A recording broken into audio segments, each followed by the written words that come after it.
All right. Well, Priest, we're going to talk coaching carousel here just for a second before we get to our the rest of our show, which includes our special guest, Marshawn Lynch. So if you're watching this and you're like, "Oh my gosh, should I stick around?" You should stick around because we got Marshawn Lynch joining us on this episode today. Look, a little bit of a coaching carousel going on here, and I want to get a player's perspective for this. Right, there were a lot of openings, and a very surprising opening at the end of the year here when the Buffalo Bills left the playoffs. They fired their head coach McDermott, and to me, a little surprising. We'll get into his record as a coach with the Bills, but we had four coaching hires, but there's still six coaching openings that remain. That's a lot of movement when it comes to head coaches. So you got John Harbaugh, who wound up at the Giants. Kevin Stefanski, former Browns coach, went to Atlanta to join Matt Ryan, get things cooking there. Robert Saleh getting a second chance after his stint with the Jets. He left. He went to a different team, San Francisco, I believe, right? And now he's going to be the head coach of the Titans. And Jeff Hafley is going to take over for the Dolphins. Now we still got Browns, now the Bills, Ravens, Raiders, Steelers, and Cardinals all open. So, Priest, from a player's perspective, when you see movement in the coaching room, whether it's the head coach, maybe even the GM, all the way down to the positional coaches, what's that like for a player, especially if there was a particular coach that maybe brought you into the team? Yeah, it can be one of those things where you're looking up and you're saying, look, I thought I was secure. I thought I had my contract. I thought I had a position that I was getting prepared for. You have a new head coach come in there, all things are off the table. And you just might be trying to compete for another job, and it might be somewhere else. But, one of the things I can say about the coaching positions, I had three coaches when I was there in Baltimore. And so Ted Marchibroda, one of the oldest coaches at that time, then Brian Billick, and then Herm Edwards. Here's the thing. Ted Marchibroda was like a grandfather, you know what I mean? It's like, yeah, let me do as much as I can, to make sure that I meet the requirements with this guy, you know what I mean? Because, the way he brings you in, he talks to you and it makes you feel at home. He's more of a player's coach. Then I had Brian Billick, a guy, we were at odds, we were at ends, it was 3 yards in a cloud of dust. I didn't fit the program. He made sure to let me know I didn't fit the program. Yeah, we and we so know the story. We know the yeah, story. so it was just me trying to fight my time and, let me see as much as good things that I can do here and be successful before I depart. And then of course, I can't forget Dick Vermeil, one of the Mm. coaches that gave me an awesome opportunity and went to bat for me as well. So that makes four coaches there between Baltimore and the Kansas City Chiefs. But when I had Herm Edwards in Kansas City, he was one of those guys where I never really had a conversation with him, and that was in 2007. He was there Interesting. 2006, I believe, 2007. And so, you know, we had an opportunity to where you usually sit down with your coach and you kind of get some camaraderie and you go back and forth with your coach. But Herm Edwards, there was not really much of a conversation, man. It was like I talked to Carl Peterson and I talked to the head office about, my role. And then, you could just think of that not having really much of a conversation with a coach and you're playing for a season and there's no interaction basically. Mhm.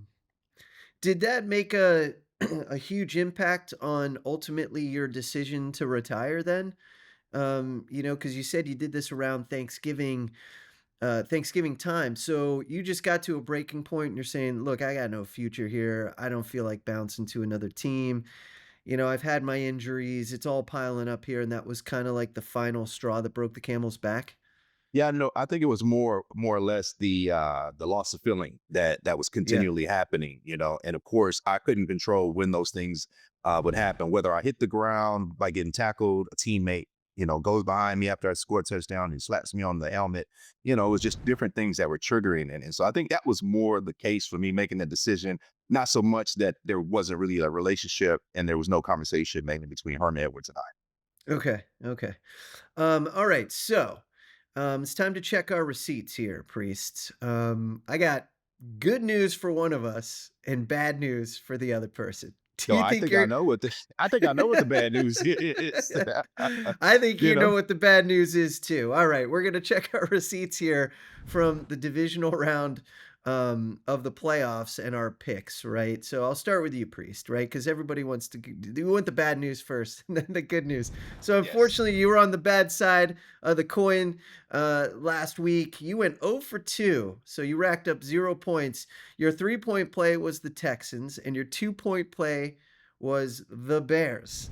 So what happened, man? I thought defense wins championships. Not the case with the Texans and the Bears. Honestly, I mean, that could have went either way at the end of the day. The Bears, boy, did they make it close. Caleb Williams, that unbelievable throw to get that thing into overtime, but it just ultimately didn't fall in their favor. But how you feeling about those picks? You pretty disappointed? I'm very disappointed. I talked about how everything's big in Texas, and I thought there was going to Mhm. be this big celebration that would happen for the Texans. Something that they've made the playoffs here the last 3 years, but getting bumped out of that first round. And here's an opportunity for these guys to get to the AFC NFC championship. And so, man, it doesn't happen. But of course, I come from an era where I've seen where defenses can definitely bring home a championship, and then the offense just do what you need to do. Don't make any turnovers.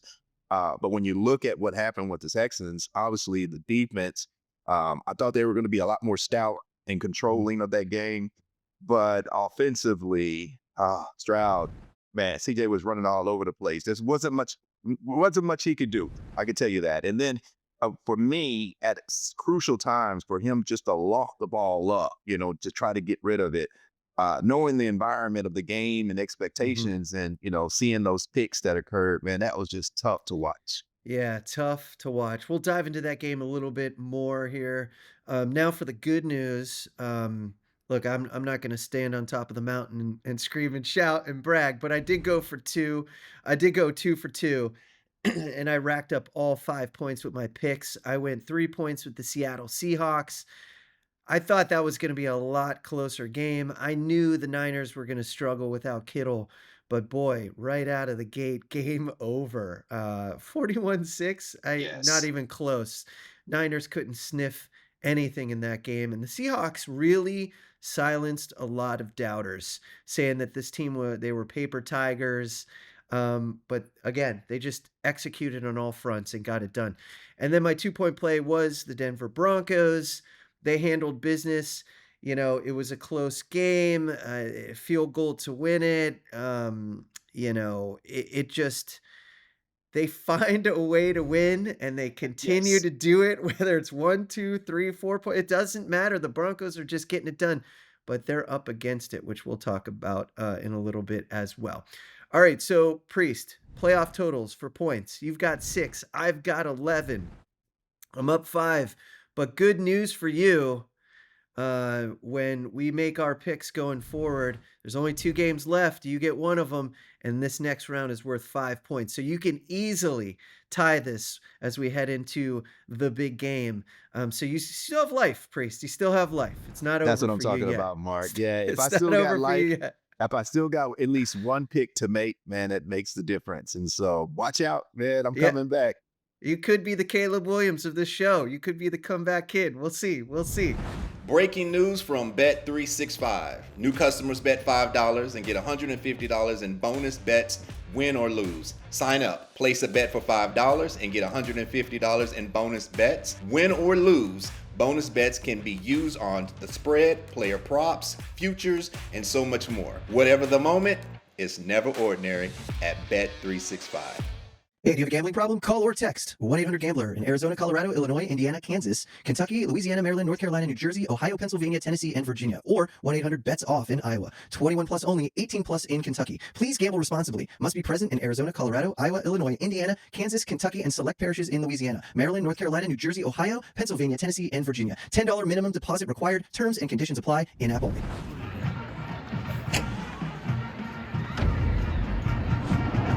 This has been a Playmaker production.